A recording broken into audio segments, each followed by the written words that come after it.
All right, guys. So the Ottawa Senators have announced today that they have signed forward Alex Galchenyuk to a one-year deal worth 1.05 million. I think this is a really good deal for the Sens because they get a guy who I still believe, despite him having a really bad season last year and bouncing around a lot of teams the last couple of years, I still think he has potential to score 30 goals like he did in 15-16, and I'll tell you why. Just because of the fact that he skates so well. I think he's got a really underrated release on his shot as well. I think he could shoot the puck pretty darn good and beat a lot of goalies. I think he's going to really help the Sens power play, as we know it really struggled last year. And it's interesting what the Sens are doing now, because not only are they're at a point in their rebuild now where they can afford to add guys like they say. If this was like a year ago and they were adding guys like Galchenyuk, Dadonov, I'd be like, no, they're going to blow the rebuild, they're going to blow the tank or whatever. But I think it's definitely safe to say the days of tanking in Ottawa are going to be over for a while now.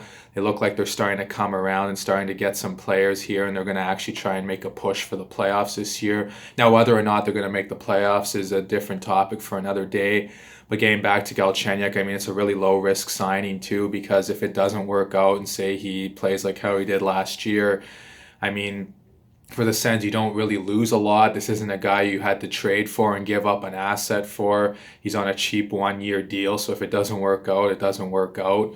I mean, obviously, I hope it does work out, but for Galchenyuk, I think it's a guy where it's safe to say he's probably on his last chance now, because he's played on a few teams here. He played on Arizona, Pittsburgh, and then Minnesota the last couple of years, and he's been on three teams now in 2 years. So I think it's safe to say he's probably on his last leg. We have to remember he was drafted third overall by the Montreal Canadiens in 2012. And if you go back 4 years ago at this time, it was looking like a really good pick for the Habs, as he was starting to really develop and blossom, as he had just came off a 30-goal campaign in the 15-16 season. And then, of course, we all know that he really struggled and disappointed in the coming years after that. He had a decent year in Arizona a couple of years ago. He scored 19 goals on an offensively challenged team. Galchenyuk is a guy, though, who I think has more potential to score more than just 19 goals, and let's hope he does that with the Sens going forward here. And he's not a guy I would have completely written off yet anyways. He's 26 years old. He's still young enough that he still has a chance to come back and prove himself that he can be that offensive guy that he was in Montreal 4 years ago. I'm not saying whether or not it's going to happen for sure. I just think he has that potential in him still. And I like that the Sens have picked up a low-risk guy like that. I was hoping they'd do that on a cheap deal, maybe like someone like an Athanasiou or Brendan Perlini or now Alex Galchenyuk. Because like I mentioned earlier, these deals are so low risk. If they don't work out, it's not the end of the world. You didn't have to give up anything for that player. You didn't have to, sign him to a really big deal and then it doesn't work out and then it looks really bad. But it's only a one-year deal worth 1.05 million. So if it doesn't work out, it's not the end of the world. If it does work out, it looks really good on the Sens. And they have a lot of cheap contracts. They can keep adding players, hopefully some good players. And now they've added another guy who I definitely think helps their forward group, especially with Dadonov now. They're really having a lot of Russians on their team.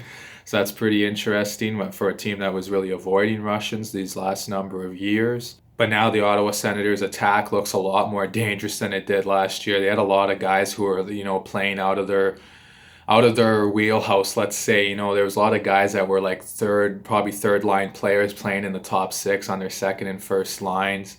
Now that's going to be a lot more balanced out. They're going to have some help there. And I don't know how Galchenyuk's going to do. There was times last year where he really dropped down in Pittsburgh's lineup. He dropped down in Minnesota's lineup. But hopefully he can play up in the top six. I do think he is a legit top six forward. Or at least he can be a legit top six forward if he plays to his full potential. But that's all I have to say for now, guys. Here's to hoping it works out for Alex Galchenyuk. Like I mentioned, this is probably his last chance here with the Ottawa Senators. So if it doesn't work out here, who knows? He could be going off to Europe or something like that. But like I said, hopefully it works out. That's all for now. Please like and subscribe and share this video as always. And I'll talk to you guys again soon. And thank you for watching.